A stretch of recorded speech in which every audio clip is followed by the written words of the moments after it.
और भाई, क्या हाल है? मस्त पढ़ रहे हो ना?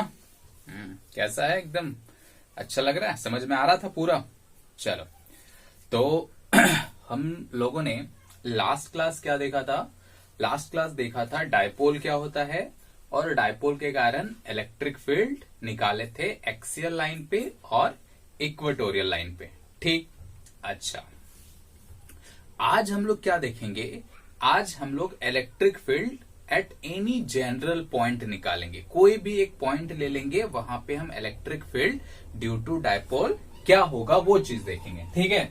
हाँ, तो आओ आज हम लोग देखते हैं क्या electric field due to dipole at any general point. ठीक है? कोई भी एक जनरल पॉइंट हो, उसमें क्या था कि स्पेसिफाइड था या तो एक्सियल पे या तो इक्वेटोरियल लाइन पे। अभी क्या है कि हम एक कोई जनरल सिंपल एक जनरल पॉइंट ले लेते हैं, वहां पे हम लोग क्या निकालेंगे? इलेक्ट्रिक फील्ड निकालेंगे। ठीक। जो देखो उसको कैसे निकालेंगे, जैसे मान लो ये हमारा माइनस क्यू चार्ज है और ये हमारा प्लस क्यू चार्ज है। ठीक। दोनों के बीच का डिस्टेंस 2a मान लेते हैं। दोनों के बीच का डिस्टेंस कितना मान लिए? 2a। ये हमारा ओरिजिन है। ठीक। इसको o मान लेते हैं, और यहां से कोई भी एक जनरल पॉइंट ले लो। जैसे मान लो हमने ये एक जनरल पॉइंट ले लिया, इस पॉइंट का कुछ भी नाम दे देते हैं, p नहीं देंगे, q दे देते हैं। ठीक है? कोई एक जनरल पॉइंट q दे दिए। ठीक। अब इस पॉइंट पे हमें क्या निकालना है? Electric field. ठीक है? ओके। अब देखो यहां पे क्या करेंगे, सबसे पहले इसको तो मिला लो। ठीक। इसमें डायपोल मोमेंट क्या होगा? इसका डायपोल मोमेंट एक तो डायरेक्शन इधर होगी P। ठीक है? क्योंकि डायपोल मोमेंट का डायरेक्शन किधर होता है? Negative to positive. Dipole moment का डायरेक्शन किधर होता है? Negative to positive. ठीक।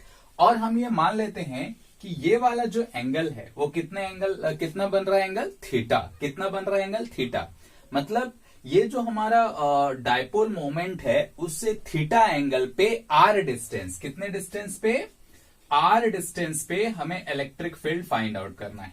ठीक है? क्लियर है? मैं एक बार फिर बताता हूं, बहुत ध्यान से देखो। हमने क्या किया है कि एक डायपोल लिया है। ठीक। उसका डायपोल मोमेंट दिख रहा है तुमको, माइनस चार्ज से प्लस चार्ज है। अगर हम इसको ए बोलेंगे और इसको बी बोलेंगे तो the direction of dipole moment will be along A to B. ठीक है?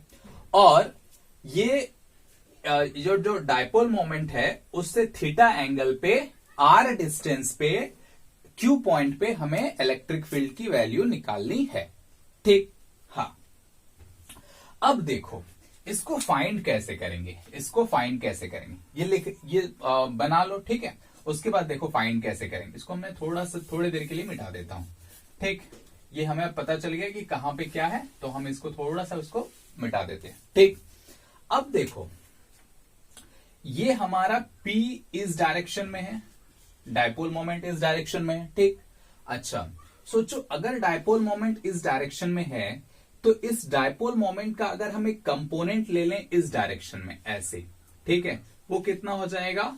P cos theta. क्या ले सकते हैं? एक डायपोल है हमारे पास, इसका एक कंपोनेंट इस डायरेक्शन में ले लिए, वो कितना हो जाएगा? P1 cos theta. Let this is P1। ठीक है? P1 cos थीटा नहीं, P cos थीटा। ये क्या हो गया? जैसे हमने एक डायपोल मोमेंट का डायरेक्शन इधर है, उससे थीटा एंगल पे हमने एक कंपोनेंट ले लिया P cos थीटा। ठीक है? P cos थीटा ले लिया। ठीक। तो और उस P cos थीटा को हमने क्या माना? चलो P1 माना। क्या मान लिया? P1। ठीक। और इसके परपेंडिकुलर डायरेक्शन में एक और डायपोल माना जिसको हम लोग P2 बोलते हैं, मतलब इसका एक कंपोनेंट यानी P sin थीटा। ठीक है? P sin थीटा कितना हो जाएगा? P sin theta. ठीक। अब सोच के देखो, अगर ये चीज समझ में आया कैसे किए हमने? क्या किया? हमारा ये डायरेक्शन ऑफ P है, इससे हमने थीटा एंगल पे एक कंपोनेंट ले लिया P cos थीटा, और उसके परपेंडिकुलर पे कितना ले लिया? P sin theta. ऐसा हम लोग ले सकते हैं ना, तुम्हें याद होगा वेक्टर में हम लोग ऐसा करते थे। अगर ये एफ है, ये एंगल थीटा है, तो इसको क्या लिखते थे, एफ कॉस थीटा, और इसके परपेंडिकुलर क्या लिखते थे, एफ साइन थीटा। वही चीज हमने यहां पे भी किया हुआ है, वही चीज हमने यहां पे किया हुआ है। हमारा वेक्टर अब इधर है, इसका एक कंपोनेंट इधर ले लिए, इसका एक कंपोनेंट इधर ले लिए, ठीक। अब इन दोनों का रिजल्टेंट यही मिलने वाला है, इन दोनों का रिजल्टेंट अगर निकालेंगे तो यही मिलने वाला है, पी, ठीक है। चलो अब देखो इसको तुम लिख सकते हो, late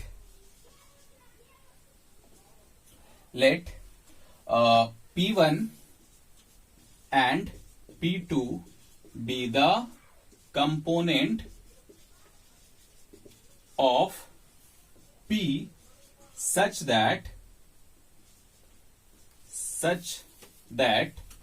P is equals to P1 plus P2। हमें एक ऐसा कंपोनेंट, हमने P1 और P2 को ऐसे कंपोनेंट लिया है कि P1 और P2 का अगर वेक्टर सम करेंगे तो क्या मिलेगा, P मिलेगा। क्या मिलेगा, P, ठीक है। बात समझ में आ रही, सिंपल सी बात है, ठीक। अब देखो यहां पे the point Q lies on the axial line of P1। क्या है, देखो ये जो पॉइंट P1 है, अब यहां पे देखो कि ये हमारा एक क्या कहते हैं उसको, डायपोल है। क्या है, डायपोल। ये इसका कंपोनेंट भी तो डायपोल ही होगा, एक डायपोल का कंपोनेंट भी क्या होगा, डायपोल ही होगा। तो ये जो P1 है, ये P1 एक डायपोल की तरह काम करेगा। और अगर बहुत ध्यान से देखो तो ये पॉइंट Q जो है वो इस P1 के एक्सियल लाइन पे एग्जिस्ट करता है, इस P1 के एक्सियल लाइन पे एग्जिस्ट करता है, ठीक। इस P1 के एक्सियल लाइन पे एग्जिस्ट करता है, ठीक। तो अगर हम ऐसा मान लें कि ये हमारा एक डायपोल है और उसके एक्सियल लाइन पे हम लोग क्या लिख सकते हैं, क्या कहते हैं, इलेक्ट्रिक फील्ड का एक्सप्रेशन लिख सकते हैं ना, इलेक्ट्रिक फील्ड का एक्सप्रेशन हम लोग लिख सकते हैं, ठीक है। तो यहां पे लिख सकते हैं electric field at Q due to P1। क्या लिख सकते हैं, P1 बोलो। इसको अगर E1 बोलेंगे तो क्या हो जाएगा, इसकी वैल्यू 1/4 पाई एप्सिलॉन नॉट। क्या होता है, एक्सियल लाइन पे, मैंने एक्सप्रेशन याद रखने बोला था ना, तो क्या होता है देखो इसको बोल सकते हैं 2P1 बाय R3। R तो पता है ना, यहां से यहां तक का डिस्टेंस है जो हमने पहले ही फिगर में बना लिया है ना। तो ऐसा हम इसको लिख सकते हैं E1। अब E1 का डायरेक्शन किधर होगा, E1 का डायरेक्शन किधर होगा, याद है एक्सियल लाइन पे क्या होता था, डायरेक्शन पॉजिटिव चार्ज, मतलब जैसे ये हो गया माइनस, ये प्लस, तो एक्सियल लाइन पे डायरेक्शन इलेक्ट्रिक फील्ड का इधर होता था, ठीक है। जिधर P का डायरेक्शन होता था उधर ही इलेक्ट्रिक फील्ड का डायरेक्शन होता था। तो इस कंडीशन में भी इलेक्ट्रिक फील्ड का डायरेक्शन किधर होगा, इस डायरेक्शन में, मतलब हम E1 इस डायरेक्शन में लिख सकते हैं, ठीक। चलो ये तो हो गया। नाउ अब क्या कर सकते हैं, देखो ये जो P2 है, ठीक है, P2 है मतलब इस P का कंपोनेंट, परपेंडिकुलर कंपोनेंट जो है, ये जो P का एक कंपोनेंट है P2, उसके लिए ये पॉइंट परपेंडिकुलर है, हाँ या ना, उसके लिए ये पॉइंट क्या है, इक्वेटोरियल लाइन पे है या परपेंडिकुलर है। और तुम्हें याद होगा जब इक्वेटोरियल लाइन पे होता था, जैसे मान लो ये हो गया, ठीक है, ये डायपोल है, यहां पे हमको क्या निकालना है, इलेक्ट्रिक फील्ड। यहां पे क्या निकालना है, इलेक्ट्रिक फील्ड। तो इस डायपोल की वजह से इलेक्ट्रिक फील्ड का डायरेक्शन ऐसे होता था, याद है कुछ कि भूल गए, देख लेना, ठीक है, ऐसे होता है, ठीक। ये हमारा इलेक्ट्रिक फील्ड का डायरेक्शन हो गया। तो सोच के देखो कि अगर हम इस डायपोल को देखें, मैं इसको यहां पे अलग से ड्रॉ करता हूं, देखो इस डायपोल को देखें, ठीक। तो इसके परपेंडिकुलर लाइन पे क्या है, ये Q पॉइंट एग्जिस्ट करता है, ठीक। तो इसके इस डायरेक्शन में means opposite to the direction of dipole moment, the direction of electric field, this is the direction of electric field which is opposite to the dipole moment. तो डायपोल मोमेंट P2 हमारा इधर है, तो इसके अपोजिट में इलेक्ट्रिक फील्ड होगा, जैसे चलो इसको मान लेते हैं E2, इसको क्या मान लिए E2, ठीक है। तो सेम वही चीज लिखेंगे, क्या लिखेंगे, समझ में आया ना। चलो एक बार फिर बताता हूं, ये P2 है, ठीक है, P2 है, P2 इस डायरेक्शन में, इसके परपेंडिकुलर पे क्या होगा, Q पॉइंट होगा, इसके परपेंडिकुलर लाइन पे कौन सा पॉइंट होगा, Q पॉइंट होगा, ठीक। और Q पॉइंट पे जो इलेक्ट्रिक फील्ड होगी वो इस डायरेक्शन में होगी, ठीक है। यहां से हम बहुत आसानी से इसको समझ सकते हैं, ठीक। चलो अब देखो, अब लिख सकते हैं point Q lies on the equatorial line of dipole P2. So electric field EF लिख रहा हूं, मतलब electric field at the point, electric field at the point क्या हो जाएगा बोलो, E2 इज इक्वल्स टू 1/4πε0, ठीक है। और इक्वेटोरियल लाइन पे क्या होता था, इक्वेटोरियल लाइन पे इलेक्ट्रिक फील्ड की वैल्यू होती थी P2 बाय क्या हो जाएगा, P/R3 होता था, P/R3, ऐसा लिख सकते हैं, कोई खास बात इसमें नहीं है। अब सोच के देखो कि इस P1 के जगह पे हम क्या लिख सकते हैं, इस P1 के जगह पे P1 is equals to P cos theta लिख सकते हैं। तो लिख दो यहां पे P1 इज इक्वल्स टू क्या हो जाएगा, P cos थीटा, लिख दिए। सिमिलरली P2 के लिए हम क्या लिख सकते हैं बोलो, 1/4πε0। P2 की जगह पे क्या लिखेंगे, P sin थीटा, यहां से P2 के लिए क्या लिख सकते हैं हम, P sin थीटा। आ रहा है बात समझ में, चलो लिख दिए यहां पे, और अगर लिख दिए तो क्या बच गया हमारे पास, R3। तो ये हो गया electric field due to P1, E1 क्या हो गया, electric field due to P1, and E2 क्या हो गया, electric field due to P2, ठीक। अच्छा, अब दोनों कंपोनेंट की वजह से हमने इलेक्ट्रिक फील्ड निकाल लिया है, दोनों कंपोनेंट की वजह से हमने इलेक्ट्रिक फील्ड निकाल लिया। अब तुम सोच के देखो, इन दोनों के बीच का एंगल कितना होगा, 90 डिग्री, इन दोनों के बीच का एंगल कितना होगा, 90 डिग्री। यानी अगर हम मैग्नीट्यूड ऑफ इलेक्ट्रिक फील्ड निकालना चाहें, मतलब नेट इलेक्ट्रिक फील्ड निकालना चाहें, तो क्या वेक्टर समेशन से निकाल सकते हैं, क्योंकि इलेक्ट्रिक फील्ड वेक्टर क्वांटिटी होता है, तो हम बहुत आसानी से इसको निकाल सकते हैं। तो आओ निकालें हमें, चलो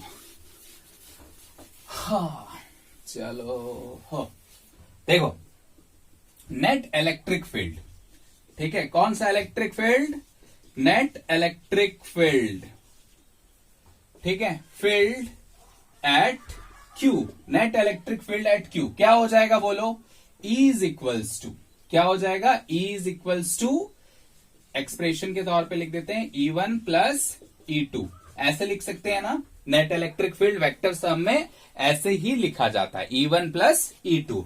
अब इसका मैग्नीट्यूड कितना हो जाएगा, magnitude of the electric field हो जाएगा root under E1 square plus E2 square plus 2E1 E2 cos theta, ये होता है रिजल्टेंट निकालने का formula.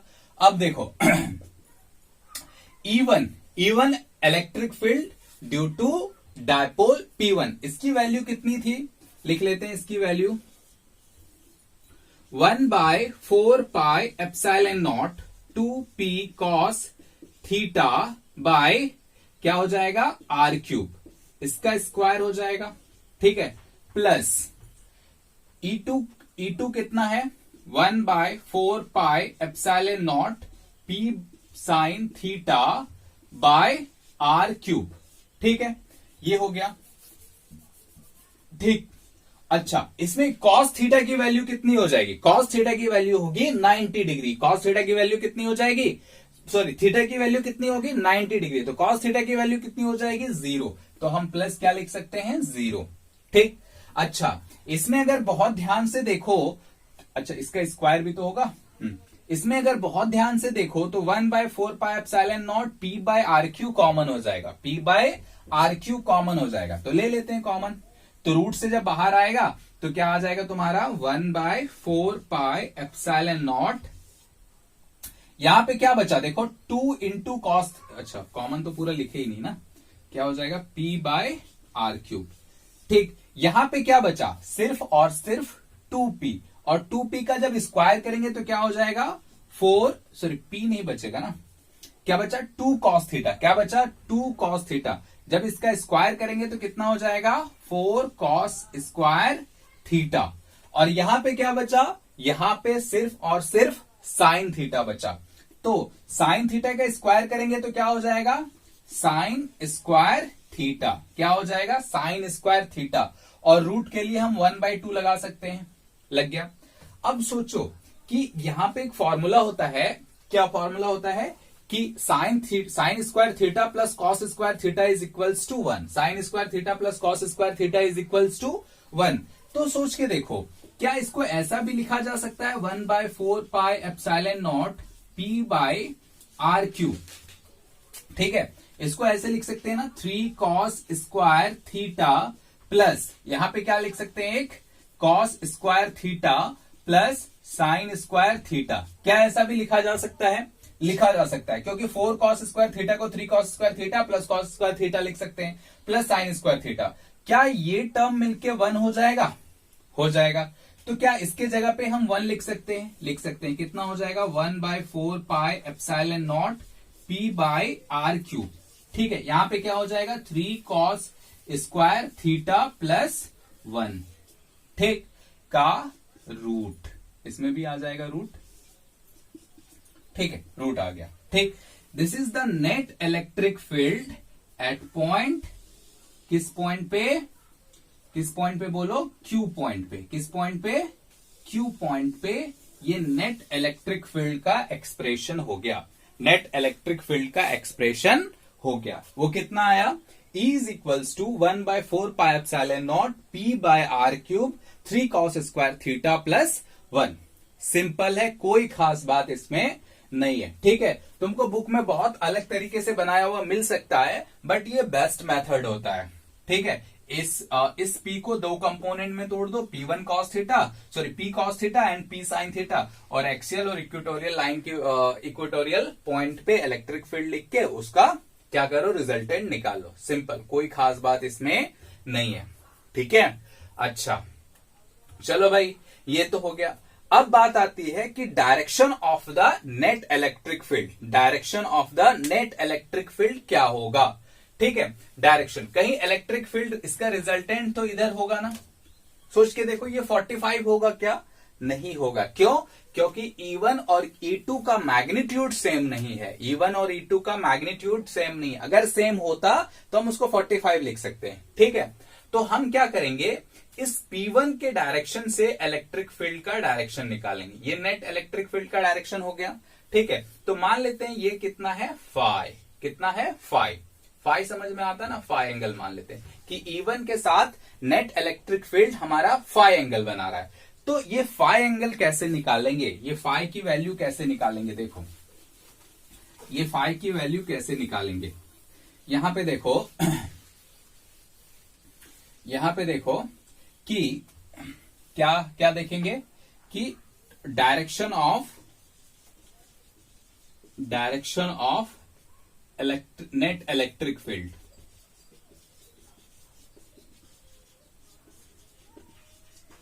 Direction of net electric field. ठीक है, तो tan फाई निकालेंगे, tan फाई। ठीक है, net electric field from P1 लिख दो, फ्रॉम P1। ठीक है, P1 के साथ इलेक्ट्रिक फील्ड का डायरेक्शन, नेट इलेक्ट्रिक फील्ड का डायरेक्शन, tan फाई लिखो, tan फाई। तो सोच के देखो, इस E2 को यहां पर भी लिखा जा सकता है क्या, ऐसे वेक्टर के फॉर्म में। ठीक है, तो tan फाई कैसे निकालेंगे, tan phi is equals to क्या होता है P/B, P/B कैसे निकालेंगे, E2/E1, E2/E1, ये हो गया तुम्हारा P, ये हो गया क्या B, तो E2/E1। अब वैल्यू भी चाहो तो तुम रख सकते हो। E2 की वैल्यू कितनी थी बोलो, 1/4πε0 p/r³, और E1 की वैल्यू कितनी थी, 1/4πε0 2p/r³। ठीक है, इस ये r³, ये r³, ये कैंसिल हो जाएगा, बचेगा क्या, 10 phi इज इक्वल्स टू यहां पे 1/2। तो phi इज इक्वल्स टू क्या हो गया, 10 इनवर्स 1/2। खत्म, ये एंगल निकल गया। ये क्या निकल गया, एंगल। बात समझ में आया, सिंपल सा बात है, कोई खास बात इसमें नहीं है। ठीक है, तो ये हो गया। ये अगर हमको पता है तो हम हर जगह निकाल सकते हैं, एक्सियल लाइन में भी निकाल सकते हैं और इक्वेटोरियल लाइन पे भी इलेक्ट्रिक फील्ड की वैल्यू निकाल सकते हैं। जैसे कैसे, आओ देखते हैं।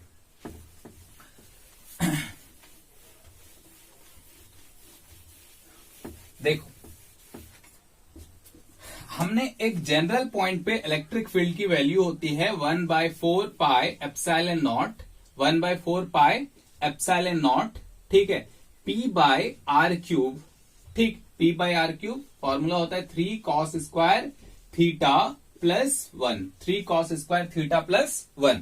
ठीक है, अब पहला इसका एक्सप्रेशन देखेंगे एक्सियल लाइन पे, इस फॉर्मूले से, axial line, on axial line. अब सोच के देखो कि अगर ये डायपोल है, ठीक है, -q + q, तो एक्सियल लाइन पे पहले ये एंगल थीटा होता था ना, कोई भी एक जनरल पॉइंट के लिए ये एंगल कितना होता था, थीटा।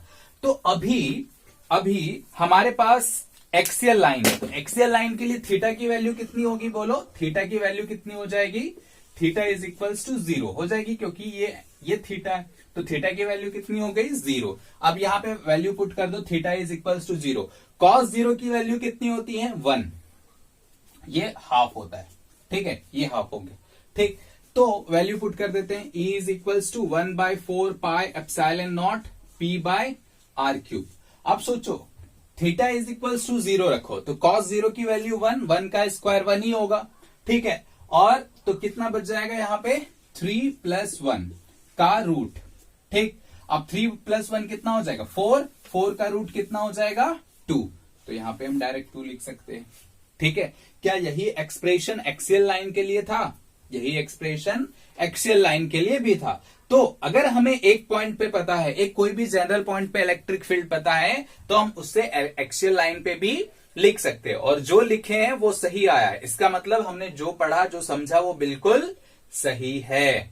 ठीक है, चलो अब इक्वेटोरियल लाइन पे भी देख लेंगे, वो भी सेम ही आएगा ना। इक्वेटोरियल लाइन पे देख लो, कहां पे, इक्वेटोरियल लाइन पे, इक्वेटोरियल लाइन। ठीक है, इक्वेटोरियल लाइन पे थीटा की वैल्यू कितनी होगी, ये थीटा की वैल्यू हो जाएगी 90, थीटा की वैल्यू कितनी हो जाएगी 90, और cos 90 की वैल्यू कितनी हो जाएगी 0। तो ये पूरा टर्म 0 हो जाएगा, 0 + 1 कितना हो जाएगा 1, और 1 का रूट कितना होगा 1, तो बचेगा हमारे पास क्या, सिर्फ और सिर्फ ये वाला पार्ट, ये टोटल क्या हो जाएगा इक्वेटोरियल लाइन के लिए 1। ठीक, तो हम क्या लिख सकते हैं, electric field on equatorial line 1/4 pi epsilon naught p/r³। क्या वही एक्सप्रेशन आया है जो हमने पहले निकाला था, हमने जो पहले निकाला था, बिल्कुल वही एक्सप्रेशन है। ठीक है, सो यहां से हमने देख लिया, जनरल पॉइंट पे निकाल लो तो कोई भी एक्सियल और इक्वेटोरियल लाइन पे लिख सकते हैं। ठीक है, चलो, ये तो हो गया electric field due to a dipole. ठीक, अब इसमें एक चीज आता है कि इलेक्ट्रिक डायपोल पे फोर्स कितना लगेगा, इलेक्ट्रिक डायपोल पे फोर्स कितना लगेगा अगर हम उसको इलेक्ट्रिक फील्ड में रख दें, उसको अगर हम इलेक्ट्रिक फील्ड पे रख दें तो इलेक्ट्रिक डायपोल पे फोर्स कितना लगेगा। ठीक है, तो हम लोग देखेंगे force on electric dipole placed in an external electric field. देखो, force on an electric dipole placed in an external electric field, electric field placed in an external electric field। ठीक है, एक्सटर्नल इलेक्ट्रिक फील्ड पे अगर हम किसी dipole को रखते हैं तो फोर्स कितना लगेगा, ये चीज देखेंगे। ठीक, चलो अब क्या करते हैं, पहला case, when electric field is uniform. ठीक है, यूनिफॉर्म, अगर हमारा क्या है, यूनिफॉर्म है, हमारा क्या है, इलेक्ट्रिक फील्ड यूनिफॉर्म है। ठीक है, चलो भाई देखते हैं, इलेक्ट्रिक फील्ड यूनिफॉर्म है, ये ऐसे यूनिफॉर्म इलेक्ट्रिक फील्ड को ऐसे डिनोट करते हैं। ठीक है, ये जो लाइन ऑफ स्पेसिंग होता है वो क्या होता है, सेम होता है। मैं ये बताऊंगा जब बताऊंगा properties of electric field line, next class में वही बताने वाला हूं। ठीक है, चलो तो यहां पे क्या करेंगे, हमने क्या कर दिया, इसको हटा देता हूं, अच्छा रहने दो, कोई दिक्कत नहीं है। ठीक है, यहां पे हमने एक डायपोल रखा है। ठीक है, माइनस क्यू चार्ज और ये क्या हो जाएगा, प्लस क्यू चार्ज। ठीक, इलेक्ट्रिक फील्ड का डायरेक्शन तुमको दिख रहा है, वो क्या है, left to right. Electric field का डायरेक्शन लेफ्ट टू राइट है, और इसके बीच का मान लेते हैं डिस्टेंस 2a, कुछ भी मान लो, उससे कोई फर्क पड़ने वाला अभी हमको नहीं है। ठीक है ना, बात समझ में आ रही है। हाँ, चलो अब देखो कि इस क्यू चार्ज पे फोर्स कितना लगेगा। इस क्यू चार्ज पे फोर्स लगता है, फोर्स इज इक्वल्स टू होता है ना, F is equals to Q into E. ठीक है, तो प्लस चार्ज है तो फोर्स किधर लगेगा, along the electric field. Plus charge है तो फोर्स किधर लगेगा, अलोंग द इलेक्ट्रिक फील्ड।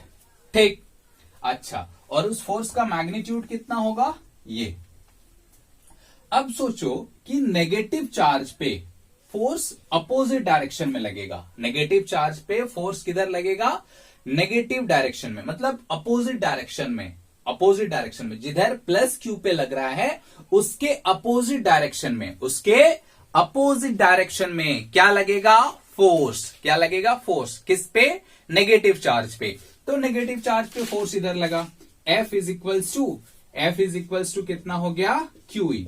ठीक, और नेगेटिव साइन के लिए तुम चाहो तो माइनस यहां पे लगा सकते हो, अपोजिट डायरेक्शन के लिए। किसके लिए, अपोजिट डायरेक्शन के लिए। मैग्नीट्यूड वाइज दोनों सेम होंगे। ठीक, तो नेट फोर्स क्या हो जाएगा इस डायपोल पे, देखो, net force on the dipole. ठीक है, net force on the dipole वो कितना हो जाएगा, F। जैसे इसको मान लेते हैं कि F2 और इसको क्या मान लेते हैं, F1। ठीक है, तो सोच के देखो, दोनों का मैग्नीट्यूड हालांकि एक ही होगा, magnitude of F1 is equals to magnitude of F2, ऐसा होगा ही, बस डायरेक्शन अलग होगा। तो नेट फोर्स कितना लिख सकते हैं, F1 प्लस F2। अब देखो दोनों का डायरेक्शन अपोजिट है, मतलब अगर F1 इधर है और F2 इधर है तो एंगल कितना हो जाएगा, 180 डिग्री। और F1 F2 क्या है, वेक्टर है, वेक्टर को जोड़ेंगे तो मैंने बताया था ना कि 180 डिग्री हो तो डायरेक्ट हम सब्ट्रैक्ट कर सकते हैं। तो अगर सब्ट्रैक्ट करेंगे तो कितना हो सकता है, F1 की वैल्यू QE और F2 की वैल्यू भी क्या हो जाएगी, QE। तो नेट फोर्स कितना हो गया, 0। नेट फोर्स कितना हो गया, 0। बात आ रही है समझ में, सिंपल सा बात है, कोई खास बात इसमें नहीं है। ठीक, फोर्स इस पे लिख लो, फोर्स कितना हो जाएगा, F is equals to QE। कहां से लिखे, इलेक्ट्रिक फील्ड के डेफिनेशन से। E इज इक्वल्स टू क्या होता है, F बाय Q नॉट या F बाय Q, सिंपल। ठीक है, तो F इज इक्वल्स टू क्या हो जाएगा, E इंटू Q। ठीक, तो this is the net electric force on the dipole placed in an external electric field. जब हम डायपोल को एक्सटर्नल इलेक्ट्रिक फील्ड पे प्लेस्ड करते हैं या रखते हैं तो उस पे जो फोर्स लगता है वो कितना होता है, 0। कितना होता है, 0। ठीक है, अब सोचो कि इलेक्ट्रिक फील्ड ही यूनिफॉर्म ना हो तो, यूनिफॉर्म नहीं हो तो क्या होगा, वो चीज देखते आओ। ठीक है, when electric field is non uniform, यहां पे लिख देते हैं नॉन यूनिफॉर्म। इलेक्ट्रिक फील्ड की वैल्यू सेम नहीं है हर जगह, इलेक्ट्रिक फील्ड की वैल्यू सेम नहीं है हर जगह। तब क्या होगा, तब हम देखो निकालते हैं। ठीक है, जैसे मान लो कि इलेक्ट्रिक फील्ड हमारा कुछ ऐसा है। ठीक है, ऐसा और ऐसा, ठीक है, ये एक्सिस है। देखो ये जो लाइन ऑफ फील्ड है, ये ऐसा होने का मतलब क्या है कि यहां पे इलेक्ट्रिक फील्ड कुछ और है और यहां पे इलेक्ट्रिक फील्ड कुछ और है, ठीक है। जैसे अब अगर मान लो हम डायपोल रखते हैं, यहां पे माइनस क्यू चार्ज और यहां पे प्लस क्यू चार्ज, ठीक है। तो इस प्लस क्यू चार्ज के इस लाइन पे जहां पे ये प्लस क्यू चार्ज रखा है, वहां पे मान लेते हैं कि इलेक्ट्रिक फील्ड की वैल्यू है E plus del E plus del E, ठीक है। और इस माइनस क्यू चार्ज पे जो इलेक्ट्रिक फील्ड है वो कितना है E, ठीक है। बात समझ में आ रहा है मैंने क्या बोला? मैंने क्या बोला? सिंपल कि इस माइनस क्यू चार्ज पे जो इलेक्ट्रिक फील्ड है वो उसकी वैल्यू कितनी है E, और इस प्लस क्यू चार्ज पे उससे थोड़ा सा ज्यादा इलेक्ट्रिक फील्ड है, वो कितना है E plus daily, E plus daily, ठीक। कोई खास बात इसमें नहीं है। क्यों? क्योंकि ये नॉन यूनिफॉर्म इलेक्ट्रिक फील्ड में रखा हुआ है, और नॉन यूनिफॉर्म इलेक्ट्रिक फील्ड में रखा हुआ होगा तो ऑब्वियस सी बात है कि यहां पे दोनों जगह पे इलेक्ट्रिक फील्ड सेम नहीं होगी। पिछले वाले केस में याद करो कि इस पे इलेक्ट्रिक फील्ड की वैल्यू E ही लिखे थे और इस पे भी इलेक्ट्रिक फील्ड की वैल्यू E ही लिखे थे, ठीक। तो इस पे फोर्स किधर लगेगा? अलोंग द इलेक्ट्रिक फील्ड, वो कितना हो जाएगा? Q into E plus del E, Q into E plus del E. और इस पे किधर लगेगा? इस डायरेक्शन में, उसकी वैल्यू कितनी हो जाएगी? Q इंटू ई। तो नेट फोर्स कितना हो जाएगा? वैसा ही करना है, नेट फोर्स कितना हो जाएगा? F इज इक्वल्स टू, इसको मान लो पॉजिटिव डायरेक्शन में, तो ऐसे इसको लिख सकते हैं ना, Q E plus del E minus Q E. क्या इसको ऐसा लिखा जा सकता है, नेट फोर्स की वैल्यू, ठीक है। पहले हमने इसको F1 माना था, इसको F2 माना था, तो वैसा ही सिचुएशन इसमें भी करना है, बट तुम्हें समझ में आ गया है इसलिए मैंने ऐसा डायरेक्ट लिख दिया है, ठीक। अगर मैंने ऐसा लिख दिया है तो सोचो यहां पे देख लो कितना हो जाएगा, कितना हो जाएगा देखो, ये हो गया तुम्हारा, क्या हो जाएगा? क्यू ई प्लस, यहां पे क्या हो जाएगा? Q del E minus Q E, हो गया ऐसा। अब ये और ये कैंसिल हो जाएगा, ये और ये क्या हो जाएगा? कैंसिल हो जाएगा, कोई खास बात इसमें नहीं है, ठीक। अच्छा, तो F इज इक्वल्स टू हमारा क्या हो जाएगा? F इज इक्वल्स टू हो जाएगा, नेट फोर्स जो लगेगा वो कितना हो जाएगा? F is equals to Q del E. F is equals to कितना हो गया? Q del E. देखो, ठीक है। अब क्या करेंगे, मान लेते हैं कि इसके बीच का डिस्टेंस कितना है? Del X. इसके बीच का डिस्टेंस कितना माने हैं? डेल एक्स, ठीक है। हमारा ये डायपोल है, उसके बीच का डिस्टेंस हम लोग 2a मानते थे। मैंने ये भी कहा था कि कुछ भी मान सकते हैं। तो सोचो एक डायपोल क्या होता है, बहुत छोटी जगह होती है डायपोल का, बहुत ही छोटी जगह होती है, ठीक है। मतलब दो चार्जेस बहुत ही छोटी जगह पे सेपरेट होता है ना। तो कितना डिस्टेंस मान लिया? Del X. तो अब हम चाहते हैं कि इसको P के फॉर्म में लिखे, इलेक्ट्रिक डायपोल मोमेंट के टर्म पे लिखे, ठीक है। तो कैसे लिख सकते हैं? मोमेंट के लिए हमें चाहिए कि हमारे पास डिस्टेंस भी होना चाहिए, मींस डिस्टेंस बिटवीन द क्या? डिस्टेंस बिटवीन द चार्जेस होनी चाहिए।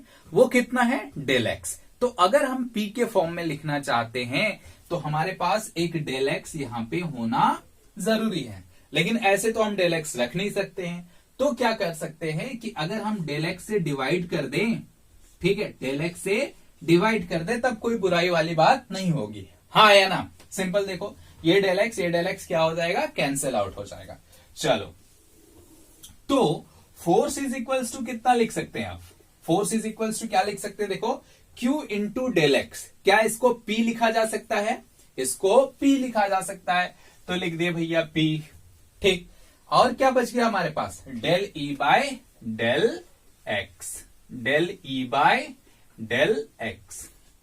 सो this is the magnitude of force, this is the magnitude of force placed in non uniform electric field.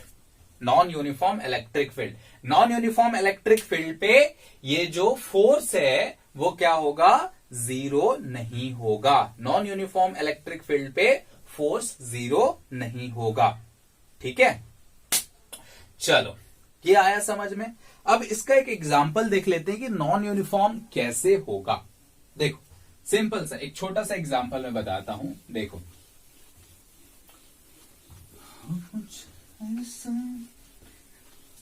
हाँ भैया देखो इधर आओ। चलो जैसे सवाल ऐसा है कि हमारे पास एक पॉइंट चार्ज है। कैसा चार्ज है? पॉइंट चार्ज है। वो पॉइंट चार्ज क्या है? क्यू। पॉइंट चार्ज क्या है? क्यू। इससे आर डिस्टेंस पे एक बहुत ही छोटा इलेक्ट्रिक डायपोल रखा हुआ है। बहुत ही छोटा इलेक्ट्रिक डायपोल रखा हुआ है। ठीक, तो कितने डिस्टेंस पे रखा हुआ है? आर डिस्टेंस पे। कितने डिस्टेंस पे रखा हुआ है? आर डिस्टेंस पे। ठीक, अच्छा तो तुमसे पूछा गया कि इस पॉइंट चार्ज की वजह से इस डायपोल पे कितना फोर्स लगेगा। इस पॉइंट चार्ज की वजह से डायपोल पे कितना फोर्स लगेगा। ठीक है, बात समझ में आ रहा है?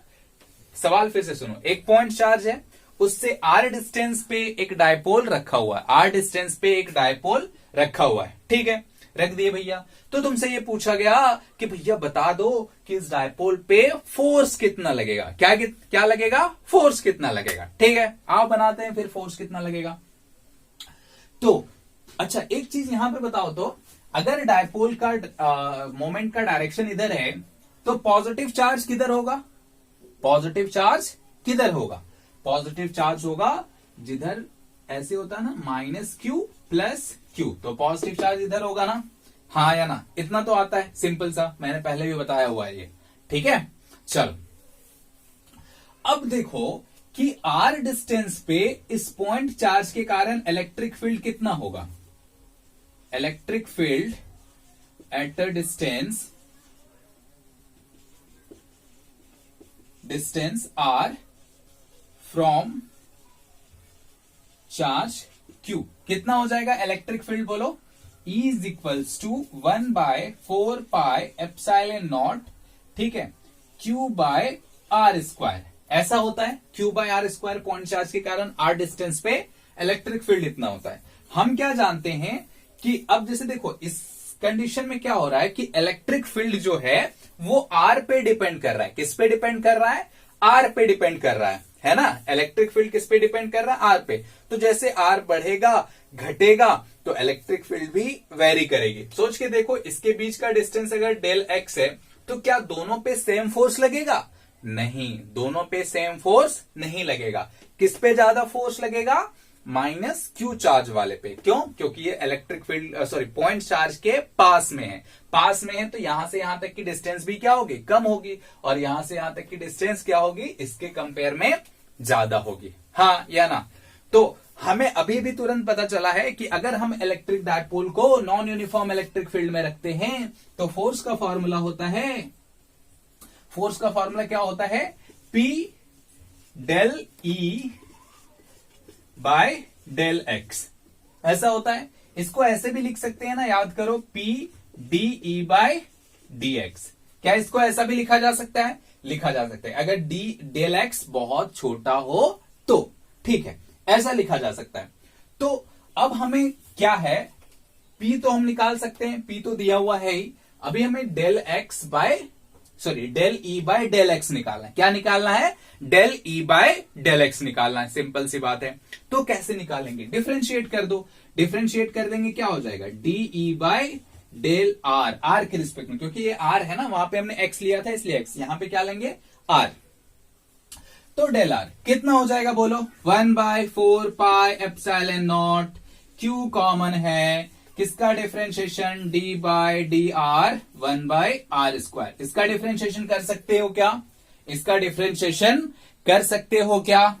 कैसे करेंगे इसका डिफरेंशिएशन? देखो, 1/4πε0 क्यू।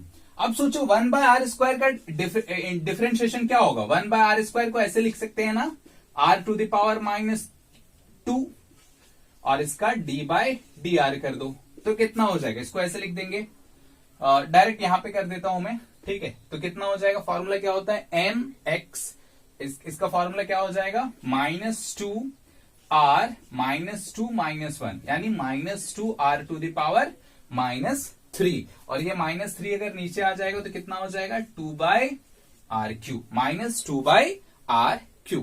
सिंपल। तो इसकी वैल्यू क्या लिख सकते हैं,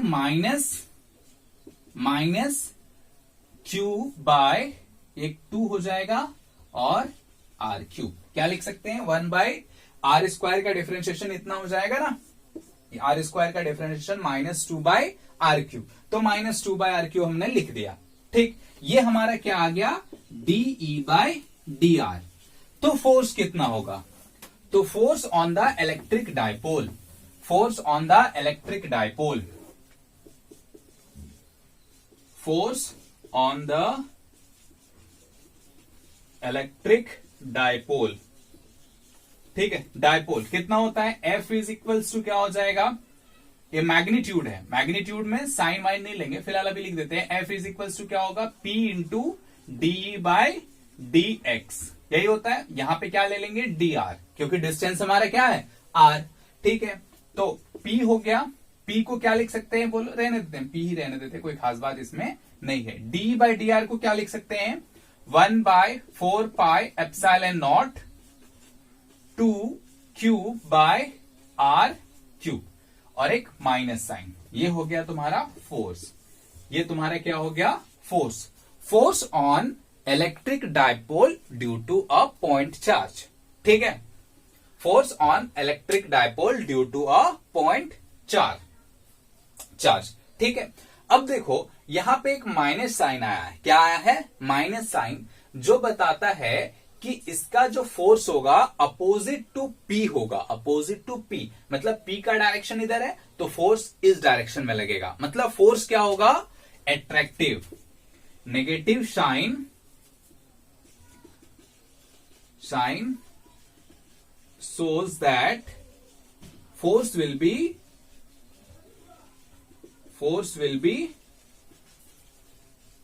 attractive, negative sign shows that force will be attractive।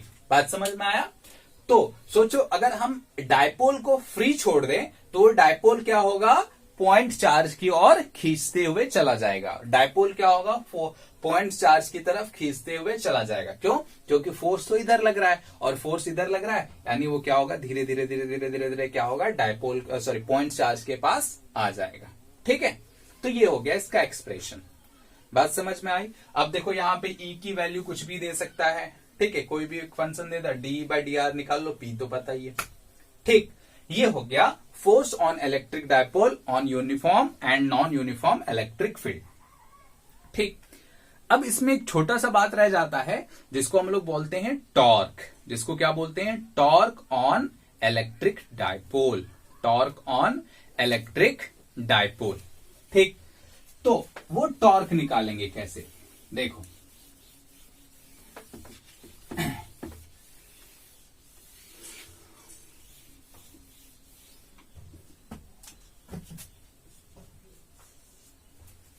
ठीक है।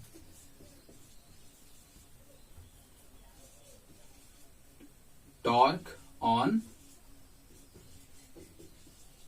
Electric dipole placed in uniform electric field, uniform electric field, torque on electric dipole placed in uniform electric field, ठीक। अच्छा अब देखो कि हमारे पास एक यूनिफॉर्म इलेक्ट्रिक फील्ड है, ठीक है, थोड़ा डिस्टेंस, ये हो गया यूनिफॉर्म इलेक्ट्रिक फील्ड, ठीक। यहां पे हमने एक डायपोल को ऐसे रखा हुआ है, ठीक, ये डिस्टेंस कितना है मान लेते हैं d, डिस्टेंस कितना मान लिए d, ठीक है, 2a भी मान सकते हैं, कोई खास बात इसमें नहीं, तो फिलहाल हमने d माना, इसको क्या मान लिए -q और इसको +q, ठीक। तो सबसे पहले देखो कि फोर्स कितना लग रहा है, ठीक है, फोर्स ऑन द डायपोल, ठीक है, फोर्स ऑन द डायपोल। तो प्लस चार्ज पे इधर फोर्स लगेगा अलोंग द इलेक्ट्रिक फील्ड, ये कितना हो जाएगा F is equals to QE। और इस पे किधर फोर्स लगेगा opposite to the electric field, तो F इज इक्वल्स टू क्या हो जाएगा, ये क्या हो जाएगा QE या माइनस QE, क्योंकि अपोजिट है तो हमने माइनस लगा दिया है। ठीक है, मैग्नीट्यूड QE होगा और विथ डायरेक्शन हम लोग क्या लिख सकते हैं माइनस QE। तो कितना हो जाएगा नेट फोर्स जो होगा, ठीक है, इसको F1 बोल देते हैं, इसको F2 बोल देते हैं। तो F नेट फोर्स कितना हो जाएगा बोलो, फोर्स नेट फोर्स कितना हो जाएगा F1 प्लस F2 होगा। और सोचो अगर इसको जोड़ोगे, एक का डायरेक्शन इधर है और एक का डायरेक्शन इधर है, दोनों का मैग्नीट्यूड क्या है सेम, यानी नेट फोर्स कितना हो जाएगा 0। लिख देता हूं QE minus QE, sorry QE, ये कितना हो जाएगा 0। QE इंटू QE के, सॉरी QE माइनस QE कितना हो जाएगा 0। मतलब इस पे नेट फोर्स 0 लग रहा है, नेट फोर्स 0 लग रहा है, लेकिन टॉर्क भी 0 है क्या। टॉर्क क्या होता है, सोचो ये डायपोल है, ठीक है, एक फोर्स इधर से लग रहा था और एक फोर्स ऐसे लग रहा था। सोचो ऐसे एक फोर्स इधर लग रहा था, एक फोर्स इधर लग रहा था, तो नेट फोर्स कितना हो गया 0। नेट फोर्स कितना हो गया 0। लेकिन अगर ये एक फोर्स, सोचो ये इसको इधर धकेलेगा, इसको इधर धकेलेगा, तो ऑब्वियसली ये रोटेशन होगा ना ऐसे, मतलब टॉर्क 0 नहीं है। ठीक है, टॉर्क 0 नहीं है, तो टॉर्क कितना होगा वो चीज लिखेंगे नाउ। ठीक है, QE now torque on the dipole. ठीक है, टॉर्क ऑन द डायपोल, ठीक है, वो टॉर्क ऑन द डायपोल। अब सोचो अगर हम इस माइनस Q चार्ज में एक्सिस मानते हैं, ऐसे माइनस Q चार्ज पे एक्सिस मानते हैं, ठीक, तो यहां से ये, ठीक है, माइनस Q चार्ज को एक्सिस मानते हैं, ठीक है, तो ये वाला डिस्टेंस परपेंडिकुलर डिस्टेंस हो जाएगा इस फोर्स के लिए, वो कितना हो जाएगा, अगर ये एंगल थीटा है तो इलेक्ट्रिक फील्ड क्या, ये जो डायपोल है वो इलेक्ट्रिक फील्ड के साथ कितना एंगल बना रहा है, मान लेते हैं थीटा। कितना एंगल बना रहा है, मान लेते हैं थीटा एंगल बना रहा है। बहुत बढ़िया भाई, मान लो थीटा एंगल बना रहा है, ठीक है। चलो अब देखो कि ये अगर थीटा है तो ये कितना हो जाएगा d साइन थीटा, ठीक है, d साइन थीटा, और हमने एक्सिस कहां पे माना है माइनस Q चार्ज पे, ऐसे, ठीक है, तो लिख सकते हैं टाउ इज इक्वल्स टू, ठीक है, या now torque on the dipole about negative charge, ठीक है, नेगेटिव चार्ज के अबाउट टॉर्क लिखना है। तो सोचो इस पे जो फोर्स लग रहा है इसके कारण तो टॉर्क 0 हो जाएगा, और इसके कारण सिर्फ और सिर्फ हमें टॉर्क मिलेगा। मतलब हमने एक्सिस ही यहां मान लिया है, एक्सिस ही यहां मान लिया है, तो इस पे कितना भी फोर्स लगेगा तो क्या हो जाएगा, टॉर्क का फॉर्मूला क्या होता है, परपेंडिकुलर डिस्टेंस इनटू फोर्स। तो यहां पे तो परपेंडिकुलर डिस्टेंस 0 है ना, तो टॉर्क कितना लगेगा 0। लेकिन इस वाले केस में नहीं है, देखो इस वाले केस में परपेंडिकुलर डिस्टेंस कुछ होगा, यानी ये जो भी है, ठीक है, वो होगा, ठीक, तो परपेंडिकुलर डिस्टेंस हो गया ये। तो कितना हो जाएगा torque, torque is equals to क्या हो जाएगा बोलो, टॉर्क इज इक्वल्स टू हो जाएगा फोर्स, फोर्स कितना है Q इंटू E, और परपेंडिकुलर डिस्टेंस कितना है d साइन थीटा, यानी टॉर्क इज इक्वल्स टू हम लिख सकते हैं टाउ इज इक्वल्स टू क्या लिख सकते हैं, टाउ इज इक्वल्स टू, अच्छा देखो इस Q इंटू डी को P लिखा जा सकता है क्या, Q इंटू डी को क्या लिख सकते हैं P E साइन थीटा, ठीक है, साइन थीटा। ये इसको ऐसे भी लिख सकते हैं क्या, वेक्टर फॉर्म में P cross E, P cross E, cross product याद है ना, P cross E। So this is the torque acting on a dipole placed in an external electric field, placed in an external electric field।